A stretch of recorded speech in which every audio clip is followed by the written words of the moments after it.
c'est un peu l'embarras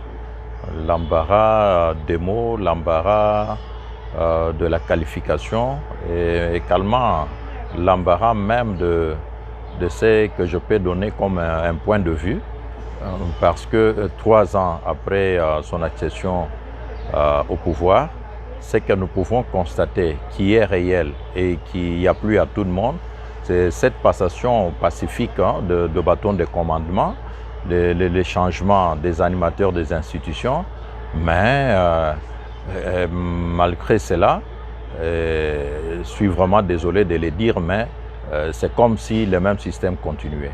Parce que lui-même, après son périple dans le Grand Kasaï, après avoir fait le Katanga, l'est du pays, il n'a pas été content de ce qu'il a vu de ses propres yeux dans la ville de Mbujimaï, à Cabinda, à Lodia, à Chikapa, à Kanang. Lorsque vous dites que c'est comme si le même système qui continuait, vous parlez de quoi exactement? Parce que le président... Je parle de la malgouvernance. Le pays est très mal gouverné puisque ça ne passe pas 30 jours sans qu'on décrit, je ne dirais pas détournement, mais les vols purs et simples des deniers publics et en termes de millions de dollars. Ça, c'est quelque chose qui n'est pas correct et qui peut ne pas réjouir un Congolais qui aime son pays. C'est en quelque sorte le système qu'avait décrié notre leader modèle Moïse Katumbi Chapwe quand il quittait le PPRD, le FCC, il avait décrié la prédation. C'est la même prédation qui continue. Quand on vous parle de millions de dollars, pas détournés mais volés, mais qui n'ont pas de traces au pays, c'est que ces millions se sont envolés vers le paradis fiscaux ou sinon les pays d'outre-mer. Et le Congo reste avec quoi pour les construire? Sur le plan social, vous n'avez vu aucun changement? Écoutez, sur le plan social, la même grogne continue. Les fonctionnaires de l'État continuent à se plaindre. Il y a gratuité de l'enseignement, bien sûr, mais à quel niveau et de quelle manière? Parce qu'il y a toujours le système des NP, c'est-à-dire les non payés, les NU, les nouvelles unités. Au niveau de la santé, il y a des grèves à répétition. Si ce n'est pas le personnel soignant, c'est le personnel administratif. Si ce n'est pas le 2, c'est les médecins eux-mêmes.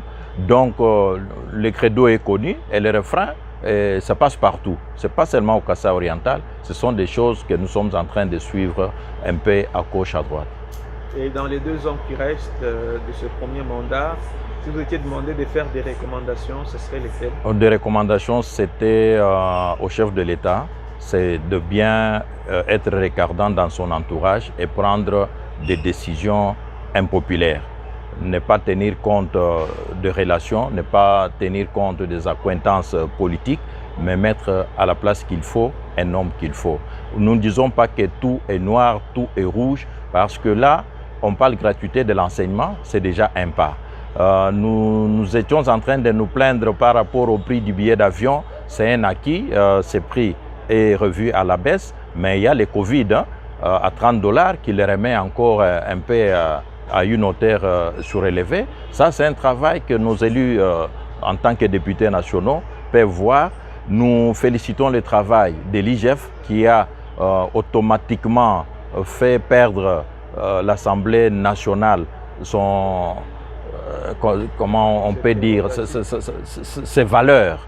Parce qu'aujourd'hui, c'est l'IGF qui fait tout, alors que nous avons élu 500 députés qui devraient s'assumer en contrôlant ce que fait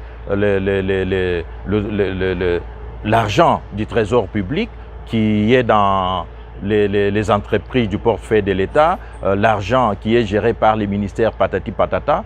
Malheureusement, c'est l'IGF celle qui est au four et au moulin, sans contribution aucune de nos élus qui, eux, ne voient que 2023 et ne font qu'allégeance au chef de l'État pour le propulser au 2e mandat, sans pour autant s'occuper du mandat actuel où le peuple espérait beaucoup du chef de l'État qui est l'émanation de l'opposition du passé. Cette opposition qui a beaucoup fustigé la malgouvernance, qu'aujourd'hui cette malgouvernance continue et nos élus ne font rien et ils s'évertuent à chanter les dialélos pour les chefs de l'État, mais sans contribuer pour la réussite de son mandat.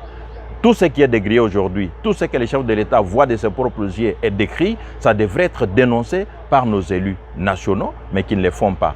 Que pouvons-nous dire au niveau provincial avec nos élus?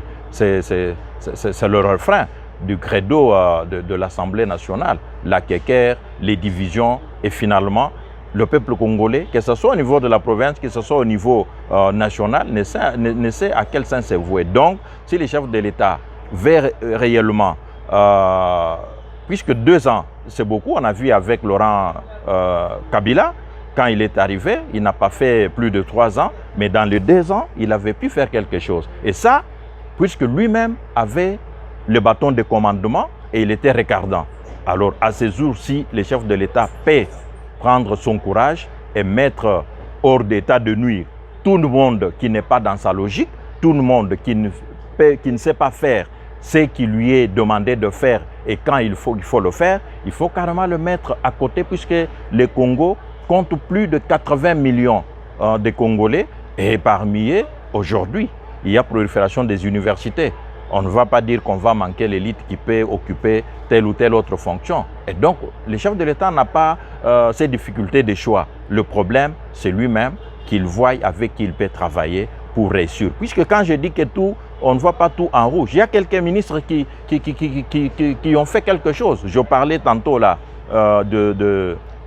du prix du billet d'avion qui a baissé. C'est un ministère, c'est le transport. Je peux voir aussi du côté de l'enseignement supérieur secondaire où on sent qu'il y a eu les états généraux et les résolutions, les recommandations sont en train d'être exécutées. C'est déjà un pas. On parle de la diplomatie qui bouge, mais c'est un ministre qui travaille là-dedans. Mais il y a de ces... Moi, j'ai toujours apprécié les chefs de l'État quand il est allé pour récupérer les projets qui étaient déjà financés dans l'ancien régime et qui étaient en voie d'être, comment on peut dire, détournés, qui sont repris au Congo. Mais exécutés de quelle manière? Vous n'avez qu'à voir le projet volontariste Nkwadi. Quand on vous donne des millions qui sont engloutis dedans et les résultats sur le terrain, vous n'aurez que vos yeux pour pleurer. Vous avez le dossier Bukangalonzo, où maintenant on préfère cultiver le chanvre que produire le maïs et le riz pour le peuple congolais. Ça, ce sont des histoires qu'on doit voir. Regardez comment ils font, les prédateurs. Donc, c'est la prédation qui revient.